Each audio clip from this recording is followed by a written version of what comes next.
అందరికీ నమస్కారం. వెన్నెల్లో చందమామ కథలకు స్వాగతం. ఈరోజు కథ పేరు ప్రతిష్ట. కొండయ్య పెద్దగా ఉన్నవాడు కాడు. అతనికి ఉద్యోగం కూడా లేదు. కూర్చుని తింటే జరుగుబాటు కాదని అతని భార్య ఏదన్నా వ్యాపారం చేయమని పోరు పెట్టింది. వ్యాపారం చేయాలన్నా కొండయ్య దగ్గర పెద్ద ఎత్తున మదుపు పెట్టడానికి తగినంత లేదు. 200 రూపాయలున్నాయి. అంత చిన్న మొత్తంతో ఏం వ్యాపారం చేయవచ్చునా అని అతను ఆలోచిస్తుండగా ఓ 50 ఏళ్ల వయసు గల మనిషి ఎండన పడి వచ్చి మంచినీళ్లు అడిగింది. తరువాత ఆమె కొండయ్య భార్య ఇచ్చిన మంచినీళ్లు తాగి తనను పనికి సహాయంగా పెట్టుకోమని, తన పేరు అచ్చమ్మ అని చెప్పింది. మాకే చెరుగుబాటు అంతంత మాత్రంగా ఉంటే నిన్ను కూడా ఎక్కడ భరించగలం? ఏదన్నా వ్యాపారం చేద్దామన్నా చేతి నిండా డబ్బు లేదు. కాకపోయినా మేమిద్దరమే, మాకు మరొకరి పని సహాయం దేనికి అన్నాడు కొండయ్య. నా కోసం మీరేమీ ఖర్చు పెట్టనక్కర్లేదు. మీతో పాటు ఇంత తినడానికి పెట్టండి. కొద్ది పెట్టుబడితో మంచి వ్యాపారం సాగించేటందుకు నేను సహాయపడతాను అన్నది అచ్చమ్మ. ఏం వ్యాపారం అని కొండయ్య ఆసక్తిగా అడిగాడు. మంచి మామిడికాయలు వస్తున్నాయి. నేను అన్ని రకాల ఊరగాయలు పెట్టగలను. మాట వరుసకు ఆవకాయ పెట్టడానికి ఎంతో పెట్టుబడి అక్కర్లేదు. బాగా ఆలోచించుకోండి అన్నది అచ్చమ్మ. కొండయ్యకు ఈ ఆలోచన నచ్చింది. అతను తన దగ్గర ఉన్న డబ్బుతో ఆవకాయకు కావలసిన సామాగ్రి అచ్చమ్మ చెప్పిన ప్రకారం తెచ్చాడు. అచ్చమ్మ ఆవకాయ పెట్టింది.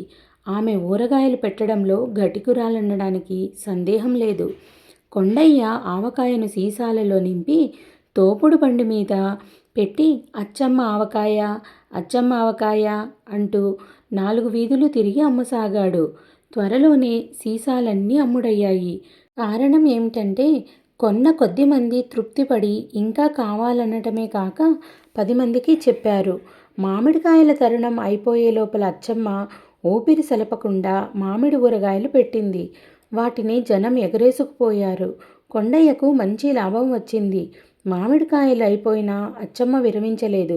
ఆమె నిమ్మకాయలతోనూ, చింతకాయలతోనూ, ఉసిరికాయలతోనూ ఎన్నో రకాల ఊరగాయలు పెట్టింది. అచ్చమ్మ ఊరగాయలు అని అరుస్తూ కొండయ్య వాటిని ఉత్సాహంగా అమ్మాడు. సంవత్సరం తిరిగే లోపల కొండయ్య ఊరగాయల పరిశ్రమ అమితంగా వృద్ధి పొందింది. అతను ఊరగాయల దుకాణం పెట్టాడు.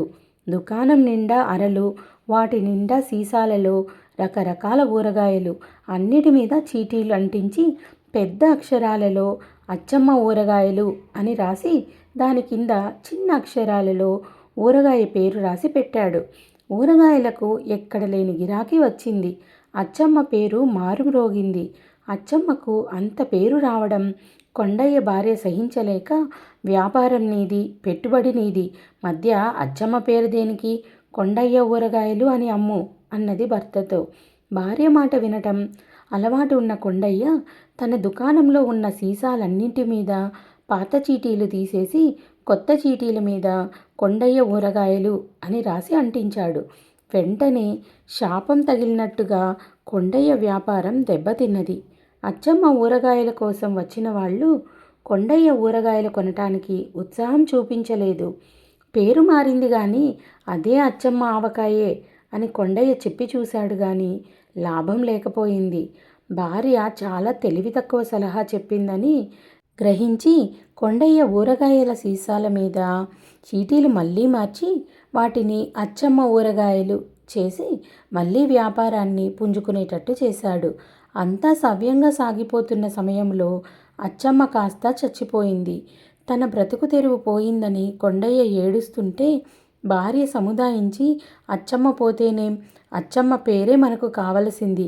ఇంతకాలము అచ్చమ్మ దగ్గర నేను అన్ని రకాల ఊరగాయలు పెట్టడం నేర్చుకున్నాను అన్నది. ఈసారి ఆమె మాట అక్షరాల నిజమయ్యింది.